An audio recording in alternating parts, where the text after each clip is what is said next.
registrados no Tribunal Regional Eleitoral. Esses 36 partidos, eu posso listar depois se vocês quiserem, eu posso dar o nome dos presidentes, eles foram convidados em 4 vezes seguidas no decorrer de 10 dias. E eu acredito, eu gostaria de ver se tem algum partido político aqui representado. PSDB, PMDB e Partido Verde. Partido Verde. Ótimo. Porque até ao meio-dia de hoje, nenhum dos senhores tinha feito o registro oficial. E eu vim para cá com a impressão de que os 36 partidos políticos, eles não estão na nossa realidade. Mas eu já vou mudar então a minha opinião. Agradeço a presença desses 10% aqui presentes. E não precisa mais de 3. Talvez não precise muito mais que isso também. Vamos ser bem sinceros. Já tem demais, né? Então, pessoal, vamos voltar um pouquinho aqui. Um pouquinho da minha vida profissional também. Eu estou aposentado, engenheiro, mas eu tive uma vida bem interessante porque a engenharia é uma disposição técnica. Eu parti mais para a parte comercial. A parte técnica me deu um embasamento e eu, com a parte comercial, eu consegui viajar pelo mundo e vi muitas coisas. E depois que me aposentei, eu resolvi aplicar esses conhecimentos como consultor de gestão e para internacionalização. E foi interessante porque eu trabalhei muito tempo, uns 15 anos, já não mais como executivo de empresa, porém na consultoria, mas sempre com empresas, e tive a oportunidade, num passado recente, de trabalhar pela primeira vez com a gestão pública na chamada Obras para a Copa. E foi uma coisa bem marcante, porque aí foi a chamada, o primeiro impacto foi agradavelmente surpreendente, mas eu acabei pedindo dispensa do trabalho, de demissão, porque eu estava sendo levado a uma situação que eu não gostaria depois de dizer assim, mas tu estava nessa? E não era nada de corrupção, é simplesmente a falta de uma certa retidão no uso do tempo. Se os senhores lerem o jornal hoje, tem lá uma notícia pequena, acho que no Jornal do Comércio, na 0 Hora, dizendo que a trincheira da Plínio Brasil Milano, uma das obras da Copa que foi iniciada em 2006 e que estaria pronta em 2014, ainda não tem prazo para início.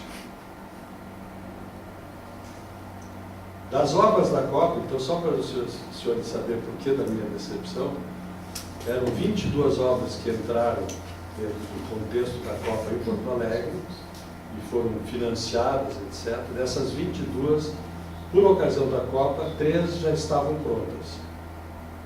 2 tiveram que ser refeitas porque estavam mal feitas. E as demais eu não sei. Por quê? Porque falta o controle. Falta aquilo que todo projeto tem que ter. O projeto tem a ideia, a chamada, o círculozinho aquele, né? A gente planeja, executa, controla e codifica. Planeja, executa, e só tem um plano, mas nem é planejamento, é só um plano. Então isso nos leva a uma situação bem difícil. E eu estou começando isso aqui, a minha apresentação é até um pouquinho amadora, porque eu peguei fragmentos e eu vou ter que explicar o porquê disso. Mas eu estou começando com esse mapa, porque esse mapa é o mapa Mundi.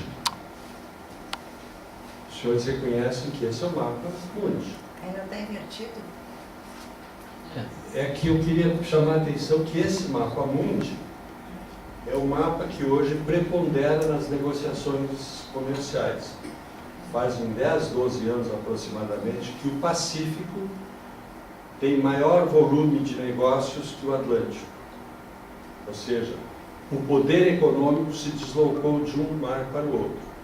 E por incrível que pareça, 56% da população tem como visão mundial este mapa. Mas nós não estamos errados por ter a outra visão. O que nós temos é que achar normal esta visão. Então, eu queria começar dizendo que nós temos geralmente um conceito sobre aquilo que nós conhecemos, e o que nós não conhecemos nós deixamos de lado. Mas, em realidade, este mapa hoje, ele é preponderante na relação mundial.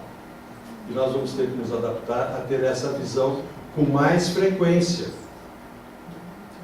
Dessa maneira, eu queria trazer para vocês alguns detalhes que eu acho importante na cidade e, consequentemente, na região. Por quê? Porque a cidade, vocês quando receberam o convite devem ter visto, hoje 82% da população do Brasil, é isso, né? 86. Vive em cidades. E isso é uma condensação de população enorme. E é nas cidades que se criam os grandes desafios. Então, nós estamos falando da cidade, eu estou falando de São Leopoldo, que é a cidade onde eu nasci. Eu nasci em São Leopoldo, meu bisavô foi prefeito dessa cidade, e eu fico surpreso, eu fico pensando assim, se hoje meu bisavô, o velho João Correia, chegasse aqui, o que ele ia estar pensando? Começar pelo rio. Então vamos dar uma olhadinha assim, passar um segundo. Em realidade, o mundo que nós estamos vivendo, ele está todo crítico, foragidos, guerra na Síria, né, etc. Então, a grande pergunta que nós temos que responder é essa aí, como vamos viver amanhã? Eu te confesso que eu já estou na fase já passei a idade média do brasileiro, então já estou no benefício. Né? Mas eu tenho filhos e tenho netos. Aliás, filhos, dois já estão morando no exterior. Então, a decisão deles, não sei se voltam. Mas os outros dois que ficaram, eu estou solidário com eles. Vamos lá, vamos continuar. Mas nós não podemos mudar o mundo. Então vamos tentar chegar um pouquinho mais perto. Vamos tentar conversar com esse mundo que está aqui, que ele tem uma unidade chamada água. A água é vital para nós. A água representa 70 e tantos por cento do corpo humano, ou até mais. A pessoa pode viver alguns dias sem comer, mas não vive sem beber. Só que o uso da água, ele hoje, na cidade, a gente pensa, vocês vão ver daqui a pouquinho, a gente pensa num consumo médio por pessoa de 150 litros. Ela não bebe 150 litros, ela bebe 2, 3 litros. Mas os restantes, os 147 restantes, se tornam esgoto. E esse esgoto, neste contexto que eu estou falando, é o grande problema que nós temos atualmente. Por quê? Porque mesmo o esgoto de uma cidade que nem Novo Hamburgo, tem 2% do esgoto tratado, e os outros 97% é despejado in natura no Rio dos Sinos, 1 quilômetro abaixo desse despejo é captado para ser tratada a água, a ser potabilizada para São Leopoldo. Vocês imaginem nós tratando o dejeto de Novo Hamburgo para poder beber água. É o que está acontecendo. Por que isso? Porque Novo Hamburgo tem um posto de captação e tem um posto de dejeto dentro do município. E nós temos um posto de captação e dejeto dentro do nosso município. Mas por que não se fala? Por que não vamos criar algum sistema que permita que não precise ser desta maneira? Então, dá para fazer o clique aqui, por favor. Então vamos começar nós temos 4 eixos que nós trabalhamos junto. Começamos pelo eixo cultural. Uma das características que a gente tem trabalhado muito por causa da imigração alemã é exatamente essa referência que São Leopoldo tem de ser o berço da imigração alemã. Nós temos 5.556 municípios no Brasil. Tem um que tem a honra de ser o berço da imigração alemã. Só que essa honra não é reconhecida pelas diversas administrações. Eu devo confessar que eu trouxe para os senhores aqui 2 fotos. Uma foto de um monumento que hoje, inclusive, ele é referência para todos os centros culturais alemães estão sendo criados no Brasil, o 25 de julho de Porto Alegre, o 25 de julho de Juí, etc., que é um monumento ao imigrante. Esse mesmo monumento ao imigrante, ele está no brasão da cidade de São Leopoldo. É considerado um monumento específico da cidade de São Leopoldo, que foi exatamente criada como cidade a partir dessa imigração. À direita é a atual situação. É uma situação de já ter havido uma recuperação, eu diria assim, suave, da Praça do Imigrante, mas eu considero a Praça do Imigrante um estágio pré-ruína asteca. Algum senhor já foi a Cancún? Chichen Itzá? Pois é.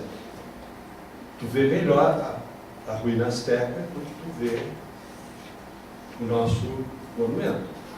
Este monumento que vocês estão vendo o monumento, né? A foto da direita, vocês estão vendo bem o monumento, né? Porque ele na parte superior, ele tem um ninho de urubu. E na parte de baixo, do lado do rio, ele tem 3 raízes dessas figueiras que já estão saindo entre as pedras. Por isso eu chamo isso de ruína asteca. Porque daqui a pouquinho, e não se pode fazer mais nada, porque a meio ambiente, como é que é? Conselho Municipal de Patrimônio Artístico e Cultural nos impediu de realizar qualquer trabalho porque essa praça estaria sendo tombada pelo patrimônio histórico. Mas, paralelamente a isso, foi entregue a uma equipe, que eu devo confessar de boa vontade, mas foi entregue a uma equipe que eu acho que tem alguma conotação com a eleição que vem aí, porque todos eles usavam jaleco, e esse jaleco tinha o número 11 no jaleco, bem claro. Era a turma do R11. Eu digo, mas como é que ele consegue isso? Até hoje eu não sei, porque ela foi modificada. Vocês estão vendo um banco da direita? Esse banco da direita é o banco original. Mas 6 bancos originais desapareceram. E eles desapareceram e ninguém sabe como. Ninguém sabe porque ninguém perguntou, mas eu perguntei para o guardador de carros ali na frente da Câmara, ele disse que esses bancos eles botaram em cima de um caminhão da prefeitura e eles levaram embora. Na prefeitura ninguém sabe onde estão. Isso é roubo, é desvio, o que é isso? É má vontade. Então, quando a gente diz que isso, São Leopoldo é o berço da imigração alemã, e a Praça do Imigrante foi feita para comemorar os 100 anos da imigração alemã, eu fico surpreso com a atitude da entidade que deveria preservar. Então, esse é o primeiro detalhe. O segundo detalhe, vocês podem ver lá o monumento à esquerda, igualzinho como está aqui à direita. O monumento vai lá bem visível. Vocês podem ver a igreja matriz, os prédios da Unicinos, que são prédios históricos, e isso tudo tem uma perspectiva da Ponte 25 de Julho, que foi o primeiro patrimônio histórico tombado no Rio Grande do Sul. Meus senhores, à direita, a atual situação. A Ponte 25 de Julho, eu não posso dizer qual vai ser a data, mas ela, assim que nem as ruínas astecas do monumento, a Ponte 25 de Julho, eu acredito que ela está fadada a colapso num futuro não previsível, porque não tem nenhuma manutenção. Então, do ponto de vista cultural, nós estamos passando por... Isso é o representativo de uma série de atitudes na área cultural. Inclusive, a área cultural para nós inclui a educação, Plano Municipal de Educação, etc. Mas isso nós vamos deixar para depois discutir durante o período. O segundo item que eu acho que é importante chama-se ambiental. E o ambiental, aqui neste caso, está junto com a mobilidade. Então, muito se fala de uma alternativa a 116. É a 448. E aí é interessante porque essa foto, ela foi tirada e colocada no próprio site da 448. Tem um site 448. E vocês vão achar interessante porque essa área cinza é a área habitada. Aqui vocês podem ver exatamente a extensão da Matias Velho. Vai até aqui, esse aqui é os corredores, as estradas, as ruas, né? Mas tem uma coisa que chama a atenção, que é essas áreas cinzas. E essas áreas cinzas representam a coloração da foto aérea com o reflexo da água. Então os senhores vão verificar que aqui está a bacia do Gravataí, totalmente inundada. Vocês vão ver aqui o rio Jacuí, vocês vão ver aqui o rio dos Sinos.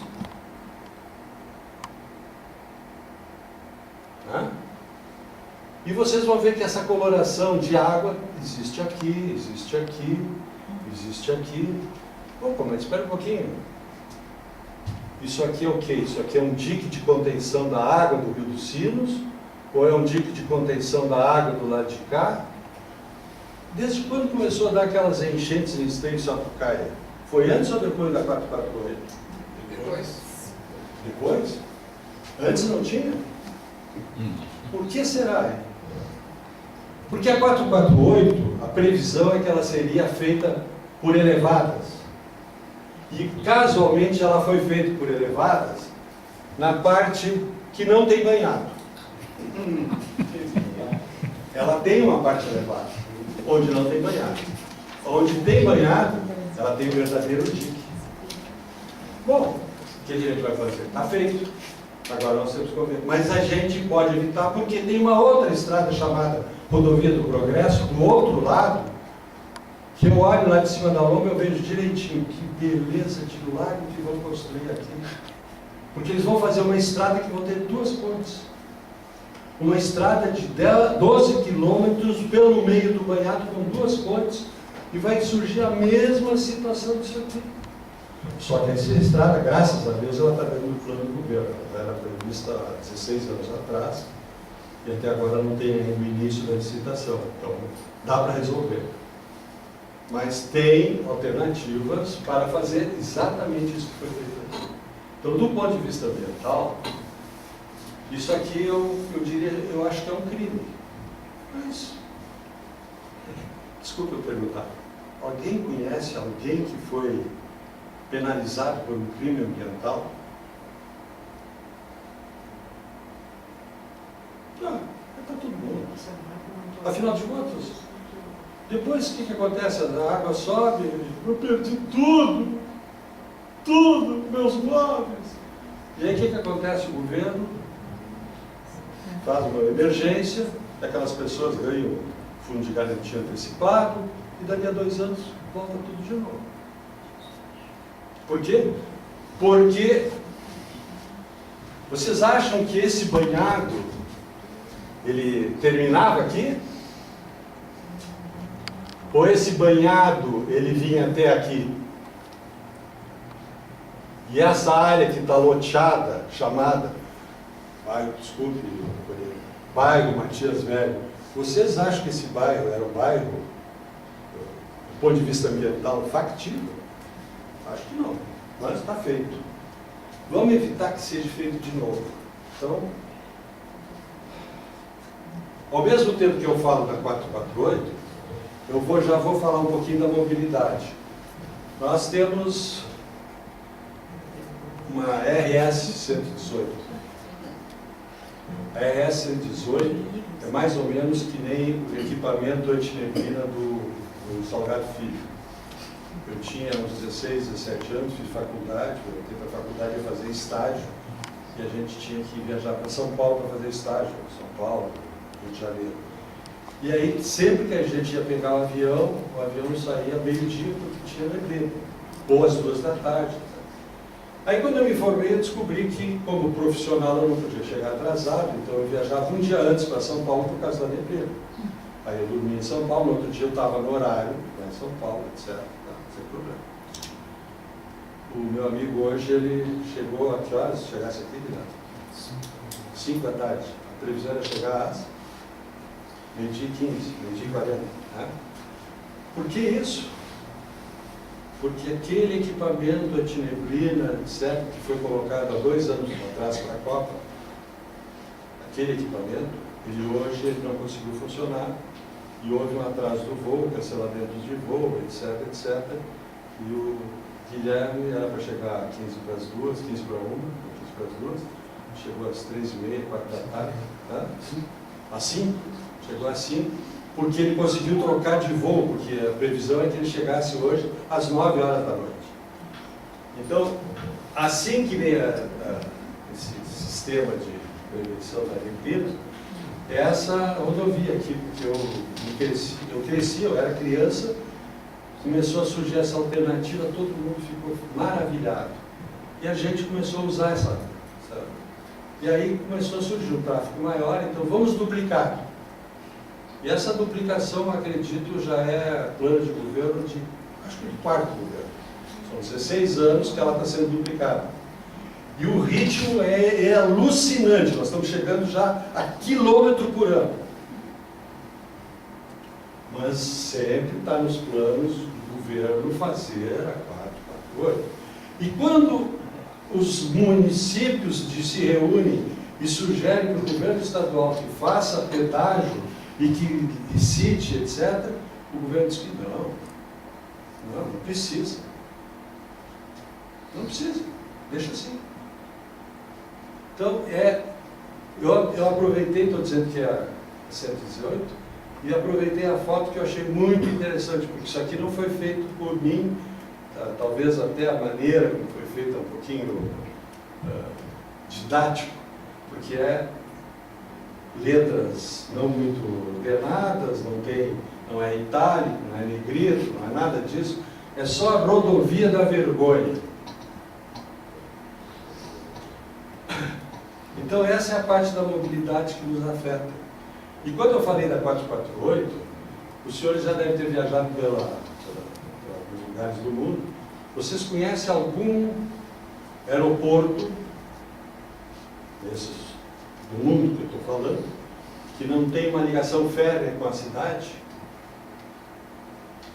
Alguém conhece algum aeroporto que não tem essa ligação por trilho com a cidade? Porto Alegre vai conseguir. Por quê? Porque o aeroporto 20 de setembro vai ser colocado ali na 448, a 448 já foi criada, não tem previsão de ferrovia. A ponte, segunda ponte do Guaíba, não tem previsão de ferrovia. A ponte estaiada da 448 não tem previsão de ferrovia. E nós vamos continuar depois com um baita do aeroporto, que vai ser o aeroporto central para a América, para a Zona Sul, sem uma ferrovia. Porém, esse aeroporto está a 12 quilômetros de São Leopoldo. E eu não sei quantos quilômetros vai ter o aeromóvel lá em Canoas. São 11, 8? 14. São 14 quilômetros. O aeromóvel de Canoas vai ser maior do que a extensão entre o aeroporto, no 20 de setembro, e São Leopoldo. Não tem nenhuma previsão para fazer coisa nenhuma. Alguém tem que despertar. Existe comissão para fazer aeroporto, mas não estou sabendo como é que as pessoas vão chegar. É de táxi. A diferença do táxi o Guilherme viu hoje. Táxi de Porto Alegre a São Leopoldo, R$110. O trem, R$1,70. O mundo todo trabalha com trem. E nós aqui continuamos fechadinho. Mas nós já vimos isso antes. Só que nós temos que dizer para os 3 partidos políticos aqui representados, por favor, digam aos seus colegas que existem alternativas que devem ser pensadas. Bom, pessoal, então o que eu estou sugerindo? Que a gente comece a pensar nesses 32 municípios, porque eles representam, o IBGE aqui, 2.076.970 habitantes, dos quais a grande maioria é urbana, evidente, isso a gente já está sabendo. Porém, aqui tem 1.561.000 eleitores. Esses eleitores estão sendo chamados para a eleição agora em outubro, e eles vão poder dizer para as pessoas que eles querem eleger que tem que ver o mundo com a visão do Pacífico e não do Atlântico. Porque a visão do Pacífico é a visão que está tendo sucesso. E a visão do Atlântico é uma visão que a gente tem que deixar um pouquinho de lado. Porque isso, não digo que não está tendo sucesso, mas é uma questão de analisar essas alternativas.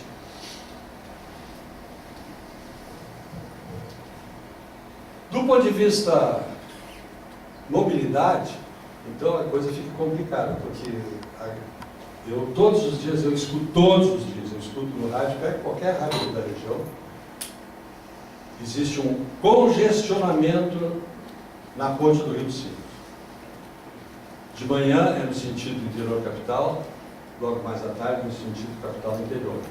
Então aquela parte Charlau, ponte do Rio dos Sinos, é digna de nota. A gente não deve nem pensar muito, mas aquilo é um ponto que faz alguns anos, que nem a 448, não, que nem a 118, faz alguns anos que todo mundo diz que congestiona. A 448, ela foi prevista para sair em Portão, só que não tem mais, porque vai faltar verba, etc. Então, se fez uma entrada em Sapucaia, e essa extensão para Portão, que ia aliviar a ponte do Rio dos Sinos, esse congestionamento diário, todos os dias, ficou no esquecimento. Se ninguém cobrar, vai continuar no esquecimento. Porque não tem maneira de fazer uma coisa dessas, porque é difícil, porque é complicado.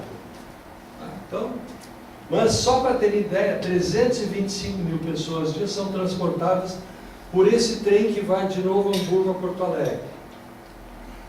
Imagina se esse trem tivesse em vez de ser uma linha, eles tivessem um T. Está surgindo a ideia. Ele tem uma extensão para Sapiranga. O que fizeram na extensão de Sapiranga? Em vez de fazer a extensão pelo meio da habitação, da parte habitada, que é Canudos, etc., fizeram um estudo acompanhando a 239, que é uma zona que está desabitada. Araricá fica 10 km para dentro, Sapiranga fica 3 km para dentro. Então, o que deu no estudo? É inviável. Pronto, é inviável. Mas será que não tem uma outra alternativa de ter trens? Porque trem tinha aqui nessa região e que ia até Taquara, Canela e trabalhava muito bem, obrigado. E de repente não tem possibilidade. Essa é a estação do trem São Leopoldo. Isso é outra coisa interessante, do ponto de vista cultural, porque ela está linda, né? Vocês já chegaram perto dessa estação, pelo lado de lá, pelo lado da entrada dos ônibus que vêm de Montenegro? Meu Deus do céu, meus amigos! É uma ode ao surrealismo.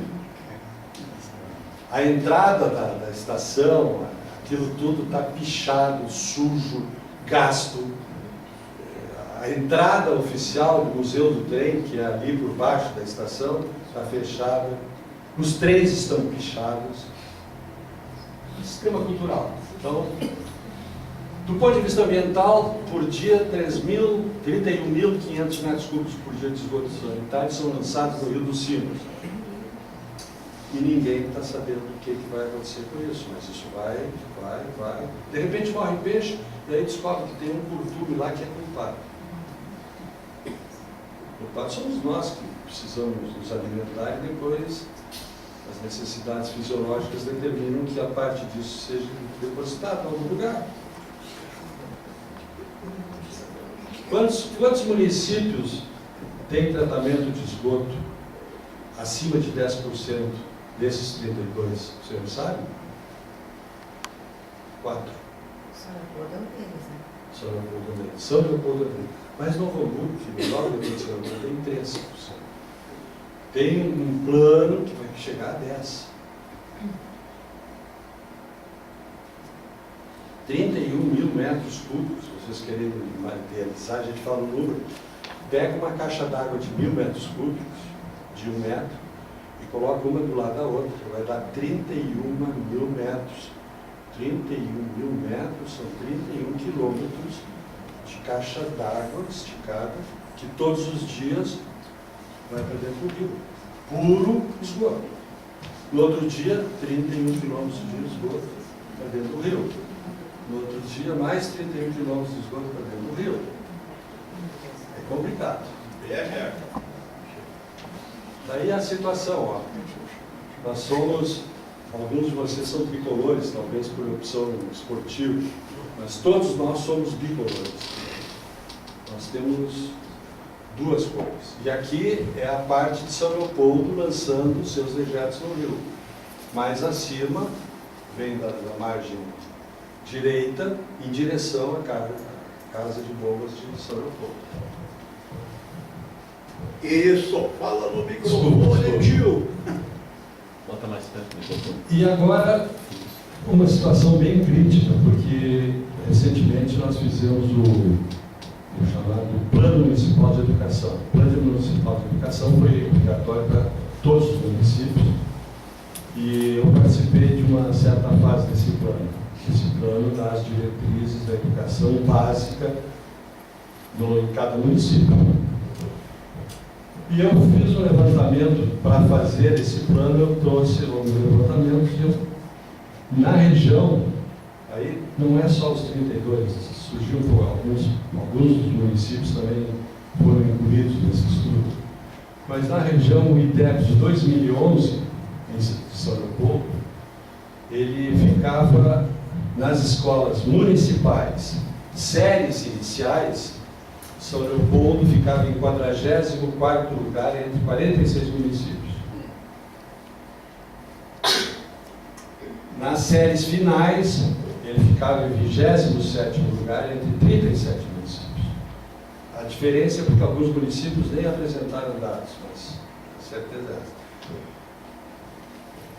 Em 2011, nas escolas estaduais, vocês veem que era 27º entre 33, mas nas séries finais, isso que me chama muito a atenção, São Leopoldo é o 44º entre 45 municípios.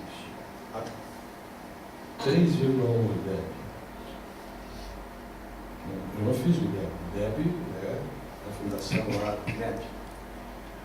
3,1. Sabe quem são os que estão aqui? Aqueles que vão fazer faculdade.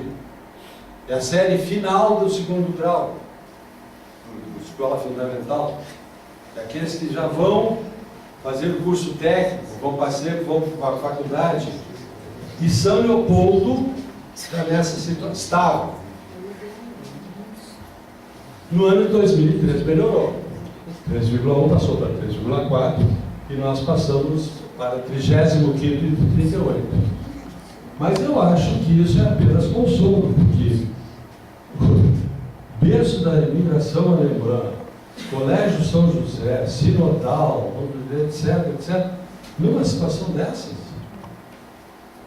E onde é que as nossas faculdades, isso também chama atenção, porque nós estamos aqui, Novo Hamburgo não está muito diferente, Novo Hamburgo está 2 pontos acima, 2 lugares acima, praticamente.